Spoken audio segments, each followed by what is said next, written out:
A widely held belief about successful entrepreneurship is that they are highly extroverts with significant internal locus of control. They derive their energy from interacting with people, and their complete confidence in their abilities make them formidable leaders in their domain. Well, I have been conducting research on entrepreneurship for over a decade, and my subjects range from illiterate smallhold farmers in Africa to some top leaders managing global enterprises in developed world. And I have realized how limited is the explanation and how it limits our understanding of what constitutes successful entrepreneurship. In this presentation, I will share my findings. At the outset, let me say that in the success or failure of any enterprise, there are many contextual and situational factors playing their role, and therefore attributing the result to solely on the personality and behavioral dimensions may not be very fair. Yet, the fact remains that the individual's traits and, more importantly, the non cognitive factors do influence the outcome. At this stage, let me spend some time in elaborating on our interpersonal interaction with the world. As is well established, by now we have three windows with which we look, sense, and react to the outer world and people. These are inclusion, signifying our networking dimension, control, signifying our leadership dimension, and affection, signifying our empathic dimension. These windows are like our frame of reference, so to speak. Under each of these windows, our interaction with others gets influenced on a continuum of deep introversion to deep extroversion. Let me elaborate on this. On inclusion dimension, the entrepreneur is likely to behave in two ways. Either he goes out with deep networking, deep networking, meeting people, making friends, etc., or he may shun meeting anyone and prefer to be left alone. Both these modes of interpersonal behavior are fraught with unintended consequences. Too much of inclusion may force him to commit errors of judgment about people.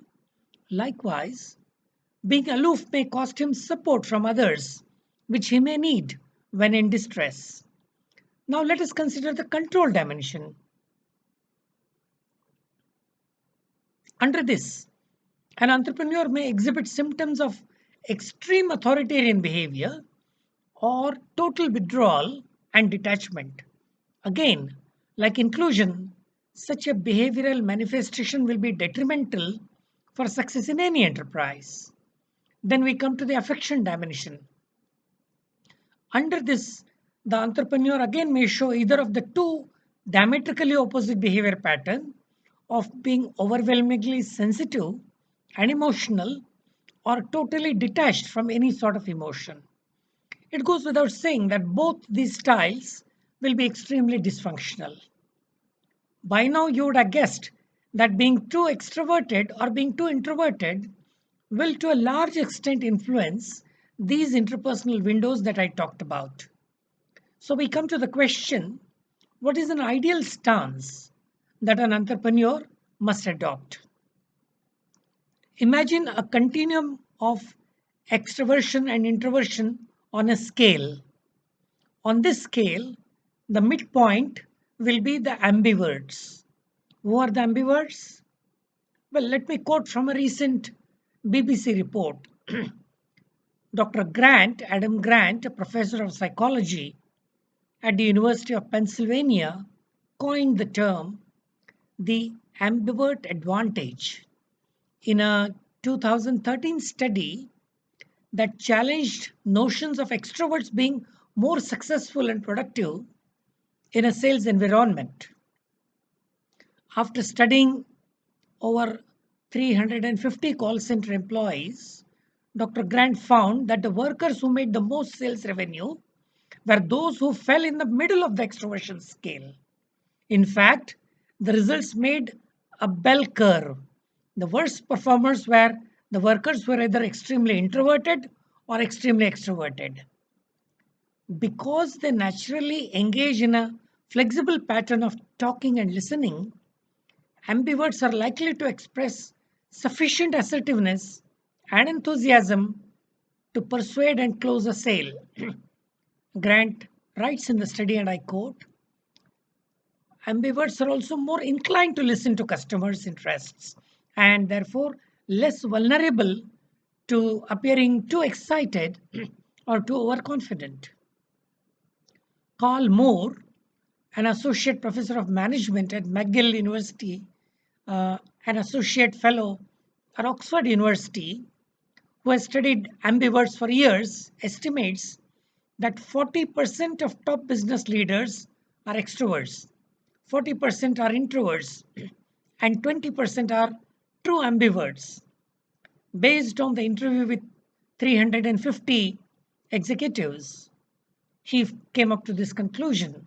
But, and this is important, he believes that the unprecedented circumstances created by the pandemic have forced leaders of all stripes to try and act more like ambiverts. Ambiverts have a distinct advantage over true classic introverts and extroverts because their personality doesn't lean too heavily in either direction. They have a much easier time adjusting their approach to people based on the situation. This enables them to connect more easily and more deeply with a wide variety of people. Grant's research also disproved the powerful and widely held belief and notion that the best performing salespeople are extroverts. He found that ambiverts' greater social flexibility enabled them to outsell all other groups, moving 51% more product per hour than the average salesperson. Notice how sales increased as extroversion increased, peaking with those who were just moderately extroverted. Coming back to the three interpersonal windows that I talked about, under the inclusion dimension, the entrepreneurs genuinely likes networking and mixing with people to further their business interests. At the same time, they are equally comfortable spending time alone reflecting or doing planning, etc. So, one another conclusion that I have drawn is that ambiverts have better metacognition. They can better do better thinking about thinking, reflection basically. On the control dimension, an entrepreneur is comfortable in voicing his opinion without hesitation and with clarity. Assertiveness is visible without hurting others, and at the same time, they can listen to counter views. Being non opinionated and accepting or rejecting any fact after deliberation is another dimension of ambiverts. They believe in giving and receiving feedback in a non threatening manner. On the affection dimension, the entrepreneur is capable of genuine empathy and consideration for others' feelings, but at the same time, he is equally capable of accepting close emotional relationship. An extrovert person will be over the top in forming relationships. An introvert will be capable of forming deep relationship, but an ambivert can be able to manage relationships without too much attachment or too much detachment. One word about locus of control. The ambiverts have both internal as well as external locus of control. You may find my observation quite shocking, but it is a fact. Believing in self and our efforts, and at the same time, the belief that luck or destiny or chance may play a part in the success of an enterprise is a typically ambivert manifestation. Now let me turn to omniverts. It is a widely held belief that successful or on the way to become successful people have a balanced perspective about everything, for without that they would not be there where they are. They have consciously nurtured and honed their networking skills. They are assertive and have a strong mind of their own. They have a strong external locus of control or internal locus of control and a powerful drive to achieve success in their chosen endeavor.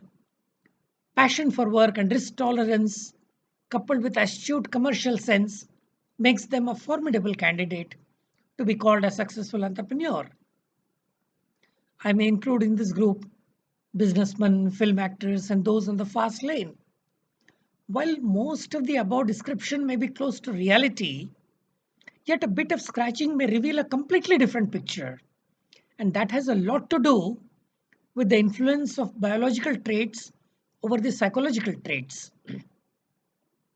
All such people with high drive and ambition face potential risk of failure in their ventures during all phases of its evolution.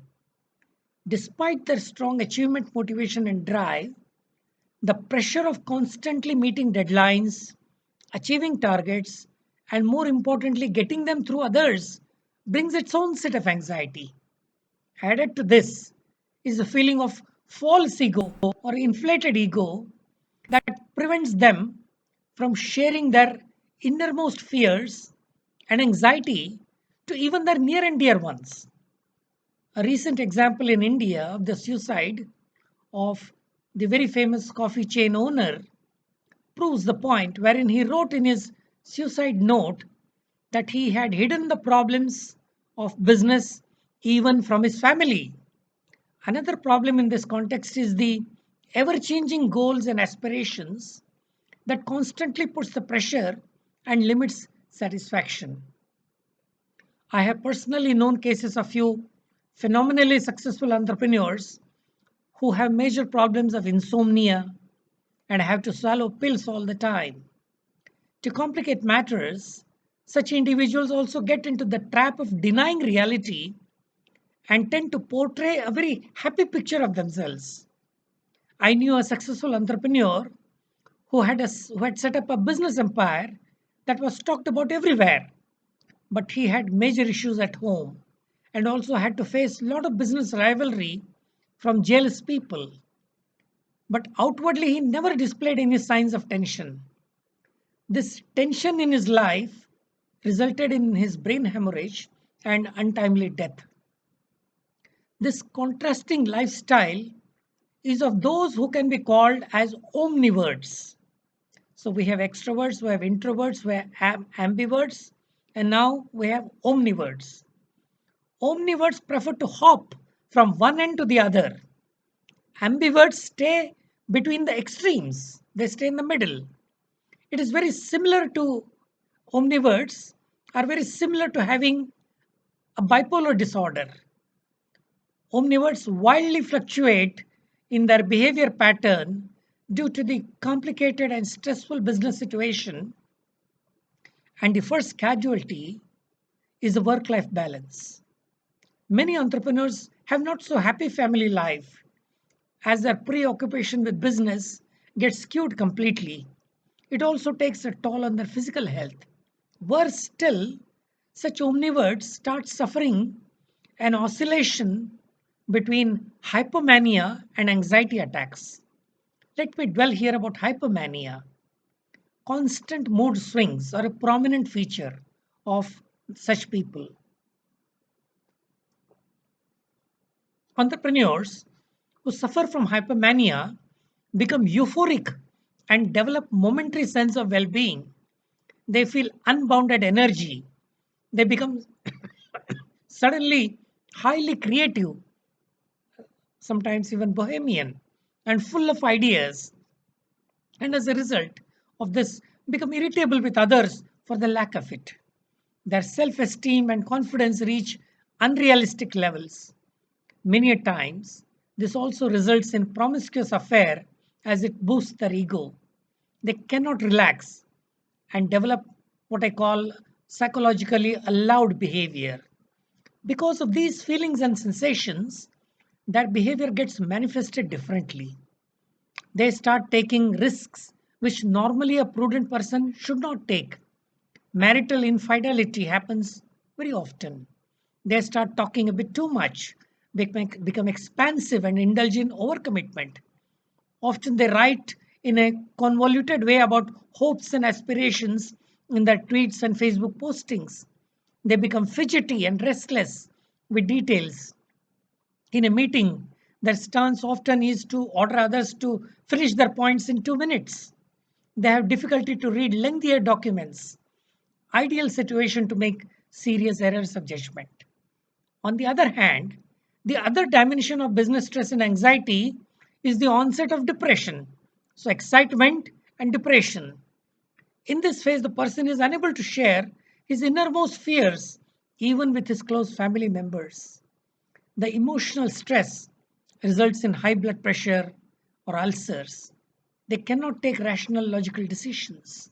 Have you not heard tragic stories of businessmen ending their lives unable to cope up with the situation?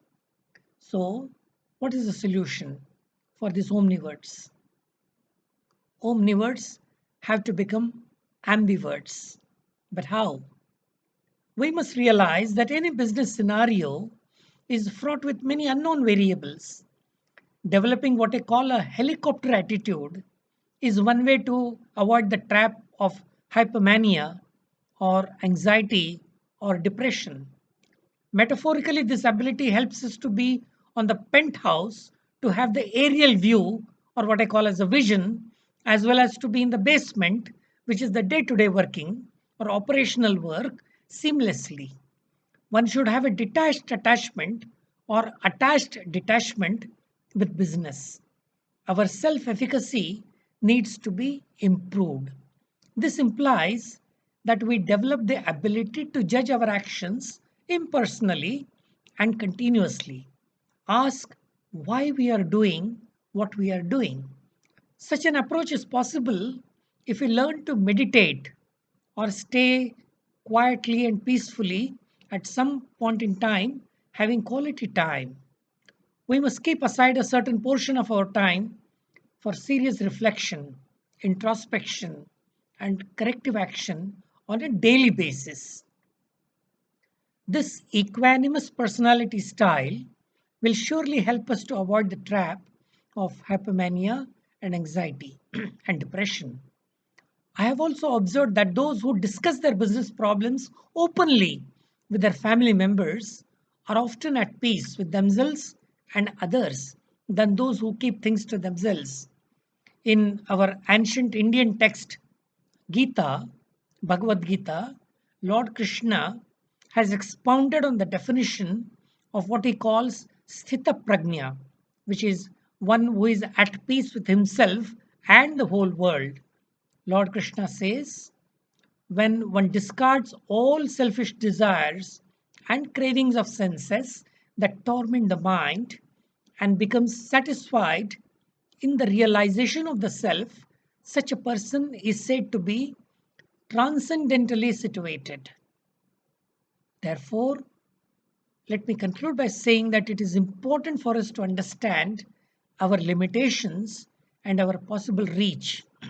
A critical analysis of our strengths and weaknesses will help us to define our goals in a realistic manner, and we must try to be ambivert rather than a complete extrovert or a complete introvert or worse still, omnivert. Thank you very much.